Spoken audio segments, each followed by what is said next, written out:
कुछ किए हुए मेरे कर्मों के कारण। सारा कुछ करते हुए कभी कभी हमारे दुख दूर नहीं होते।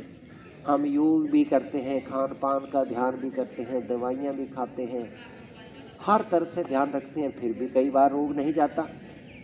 इसका अर्थ है हमारा कोई बकाया पेंडिंग है कि इतना करने के बावजूद भी नहीं जा रहा। तो कर्मों का फल, कर्म फल सिद्धांत में ये कहा गया है कि जो कुछ आप करते हैं कई गुना होकर वो आपके पास वापस आता है। इसलिए कुछ भी करने से पहले ये सोच लेना कि ये आपके पास वापस आएगा और कई गुना होकर वापस आएगा। जैसे उदाहरण के तौर पर एक गेहूं का दाना लगाते हैं तो जब वो उसकी बल्ली बनती है या सिट्टा बनता है तो उसमें कम से कम 150 दाना होता है।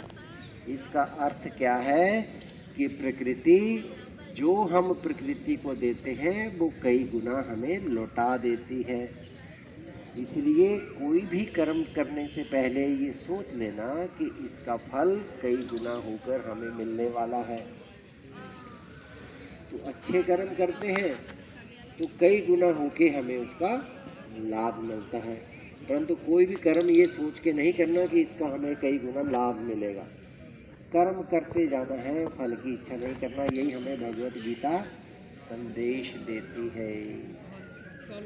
नहीं तो आदमी फिर लोभी हो जाता है, लालची हो जाता है, स्वार्थी हो जाता है, इसके तहत सेवा करता है। तो निस्वार्थ भाव से सेवा करने तो उसका पुण्य कई गुना होके ऑटोमेटिक आपके खाते में जमा होता जाता है। और आपको मिलता कब है? जब आपको ज़रूरत होती है। आपके कहने पे वो उसका फल नहीं मिलता। जब आवश्यकता होती है तो वो कुदरत आपको उसी समय देती है जब आवश्यकता होती है। थोड़ा चेतन अवस्था में आएंगे, पाँव को हिलाएं दाएं बाएं और बाईं ओर से करवट लेके कोहनी का सहारा लेके उठ के बैठ जाना।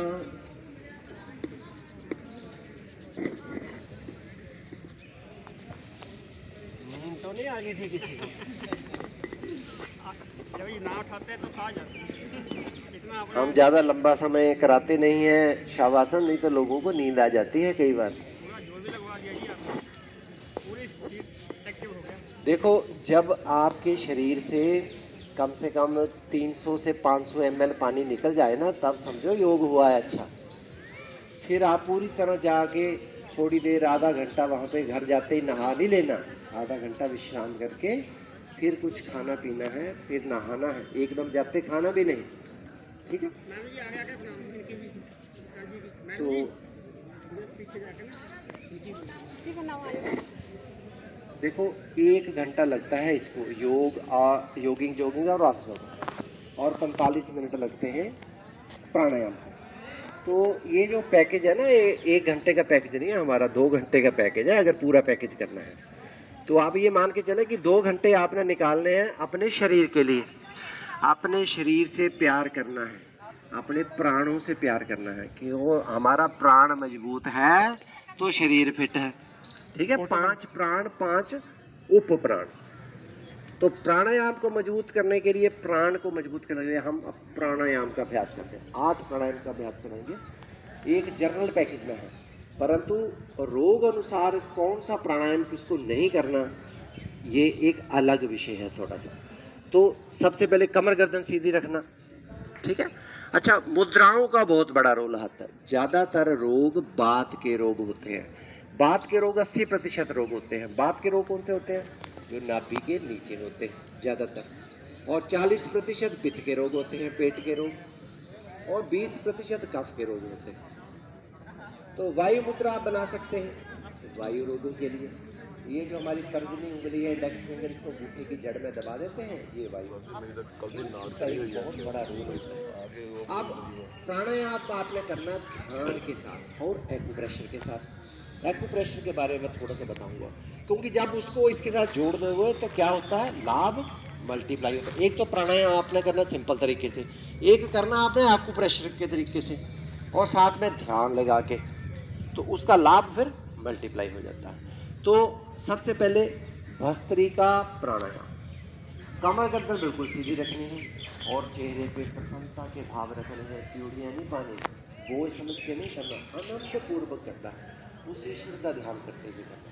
तो आंखें बंद रहेगी, ध्यान श्वासों के ऊपर लगेगा, डीप ब्रीथ करना, लंबे गहरे श्वास करना शुरू करेंगे। श्वास को भीतर जाते हुए देखना, बाहर निकलते हुए देखना, फेफड़ों को फूलते हुए देखना, सिकुड़ते हुए देखना, और ऐसा फील करना मेरे फेफड़े स्ट्रॉन्ग हो रहे हैं, मेरे अंदर ऑक्सीजन का लेवल बढ़ रहा है, मेरे बीमारियों से लड़ने की ताकत बढ़ रही है, ऐसा फील करना था। 2 मिनट का अभ्यास एक स्वस्थ व्यक्ति के लिए बहुत है, परंतु जिनको कोई फेफड़ों के संबंधी जटिल रोग है, टीबी है, दमा है, या कोरोना के कारण फेफड़े बहुत वीक हो गए हैं, लंग्स फाइब्रोसिस हो गया है, तो उनको इसका अभ्यास 5 मिनट से 10 मिनट धीमी गति में करना है, उनको धीमी गति से करना है। जिनको हाई बीपी रहता है उन्होंने भी धीमी गति से करना। श्वास तेज नहीं भरना, भरना पूरा, फेफड़ों को पूरा फुला देना है। कैसे फुलाना? जैसे पहले लोहार अपनी धोखनी को फुलाता था औजारों को गर्म करने के लिए, आजकल तो मशीनें चल पड़ी है, पहले चमड़े की धोखनी होती थी, हवा भरता था, फूलती थी, फिर सिकुड़ती थी, फूलती थी। इसी प्रकार फेफड़ों की हमारे की आकृति होती है। लाखों छेद होते हैं हमारे फेफड़ों में, 7 लाख से ज्यादा छेद होते हैं, और सारे पूरी तरह काम